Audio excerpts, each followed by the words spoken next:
Hello Kitchenatex! Welcome to my channel. Tayo ngayon ay gagawa ng pineapple chicken o yung pininyahang manok na lactose free. So, yung lactose free, yun yung yung may mga allergy para sa milk. So, ang gagawin natin, so meron ako ditong whole chicken. Tapos, hiniwa-hiwa na natin yan. Whole chicken to. Tapos, lalagyan ko na siya ng patis. Patis po yung pantimpla ko para mas lalong masarap. Ibababad muna natin to ng mga 30 minutes para tapos lagyan natin na ng paminta. Bababad natin siya para mag-absorb yung lasa niya. So, lalagyan din natin ng pineapple juice. Yan, lalagyan natin yung pineapple juice. Ayan, sumasama yung yung fruits. Nilagay ko, gagamitin ko naman lahat yan kahit nilagay na natin sa pineapple niyang kasama. Don't worry po na hindi siya magkakaroon ng Tapos, lalamasin lang natin ng ganito. Yung tamang timpla lang nyo. Ayan, lamas lang. Mas masarap, mas maraming pineapple juice. Kasi yung fruits hindi naman siya nakakalasa ng gaano. So, yan. So, maglalagay din tayo ng konting chicken stock. Yung ayaw ng chicken stock ay huwag nyo na pong ilagay. Pero, mas lalong sumasarap po. So, habang nakababad yung ating chicken, maghiwa naman tayo ng ating onion, yung ating garlic. Ito yung garlic natin. So, simple lang po yung ating pineapple chicken. Wala tayong ilalagay na hotdog, pero pwede nyo lagyan ng sausage ng hotdog. So, yan. Pero, naglalagay ako ng paprika o bell pepper. So, ito, hihiwain lang natin.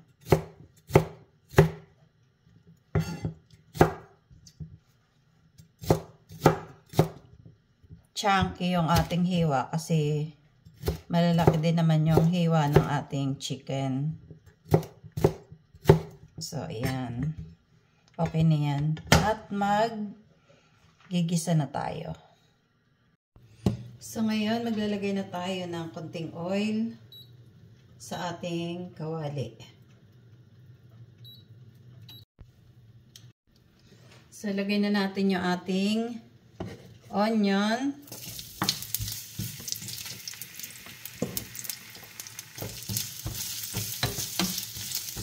Masarap po maraming onion. Pag medyo nag-caramelize na siya, ilalagay naman natin yung ating garlic. Isunod na natin yung ating garlic.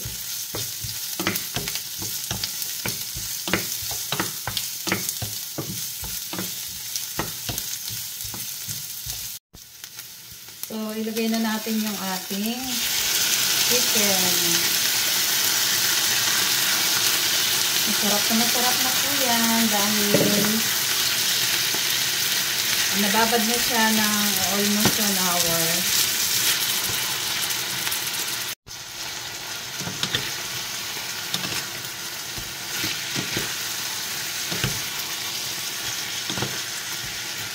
So, isasangkot natin siya. Palalabasin natin yung mga mantika ng chicken. So, tatakpan muna natin para maluto siya.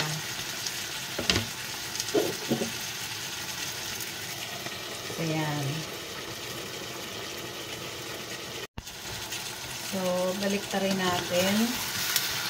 Pasensya na maliit pala yung aking kawali. Isang buong chicken to pero tinanggal ko yung hita niya.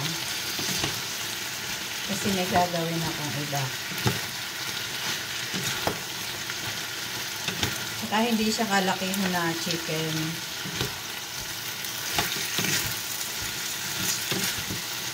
ayan, nakikita nyo na medyo na-brown na yung ano, yung balat ng manok. So, yun, kain na maganda na yung ano, masarap na yan. So, kaunti pang sangkot siya. Gusto ko kasi yung pumuputok-putok na talaga. Kasi doon, nawawala yung lansa. Pag habang sinasangkot siya mo yung kahit sa pork, kahit saan. Pero lang sa beef. Kasi ang beef pag tagal ng luto, tumitigas. So, sa chicken, okay lang siya. Takpan ulit natin. So, ayan, nakikita natin na lumalabas na yung mantika niya talaga. Ayan.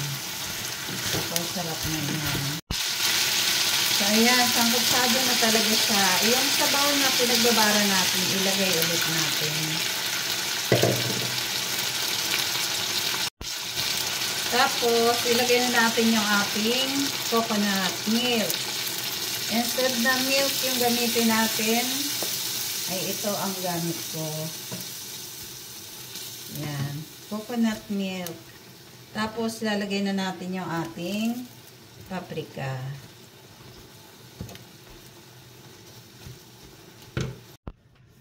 So, ayan. Nagpalit po ako ng kawali. Hindi ko pinaya yung magpatapon-tapon yung aking mga ginagawa.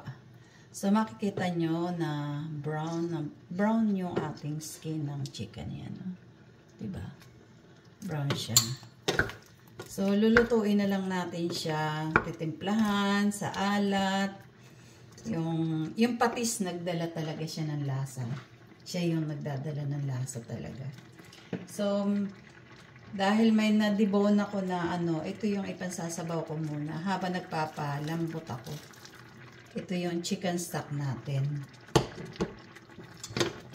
Yung mga buto-buto po na tinatanggal ko, iniingatan ko yan. Kasi, pinapakulo ko siya, upan sabaw, o kaya kung gusto mong gumawa ng soup, hindi yung instant noodles yung bibilhin nyo. Mas maganda may ganyan kayo, tapos hati-hatiin mo lang sa isang portion, plastic nyo, tapos lagay nyo sa sa freezer, kukuhain mo na lang. Titimplahan, may lasa siya. Yung lasa niya galing sa tunay na chicken. Talagang yung broth niya, chicken broth niya o pork broth niya. Mas maganda po yung mga healthy yung kinakain natin. Lalo na katulad kung tumatanda na. Kailangan na natin mag-ingat sa ating sarili. So, pakukuluin natin, leles natin yung water. Less water hanggang magkita natin yung oil. O depende sa inyo kung gusto nyo. Maraming sauce, okay lang. Kasi kung malaki yung pamilya, kailangan natin maraming ganyan. So, lagyan pa natin ng salt. Kasi medyo matabang yung salt ko. Pero konti pa lang kasi palilesen ko yung water. Saka pa ako magdadagdag ulit ng salt o konti pang patis. So, pwede kayong magtira ng ganito. Ibabawas nyo na para hindi siya lutong-luto. Konti lang. Para naman yung lasa ng paprika natin ay nandoon sa karne. Pero ito, ang gagawin natin, pan-toppings lang siya. So, ngayon, lagay na din natin yung ating pineapple. Pineapple beach. You can add chili kung kumakain kayo ng chili.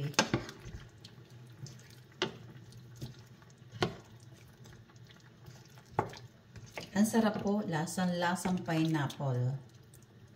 Pineapple taste. Super. Super. Pwede na nga itong kainin eh. Pwede na siyang para sa big family. Okay na yung pagkakaano niya, creamy niya. Ang sarap. So, gusto ko naman medyo less ng ng tubig. Gusto ko sauce lang na nagmamantika. So, ito, creamy na yung ating sauce. Sabi ng asawa ko, huwag mo nang patuyuin. Kasi gusto kong kumain with potato. Kasi alam niyo naman po yung mga mga apam, potato, sila. Potato is life. So, kailangan, tama na to. Medyo creamy na siya. Kung gusto niyo naman na mas, tagalin niyo pa ng malis yung sauce. Pero ito, creamy na siya. So, okay na po yan. Para namang partner sa potato ng husband ko. So, ito, luto na yung ating creamy na lactose-free pineapple chicken. Pininyahan. Ang ating pininyahan na chicken. Pero lactose-free. So, titikman po natin para naman masabi ko sa inyo na talagang masarap siya. Po, yung ating chicken.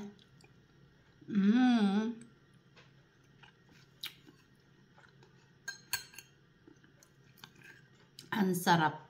Ang sarap po. Masarap talaga.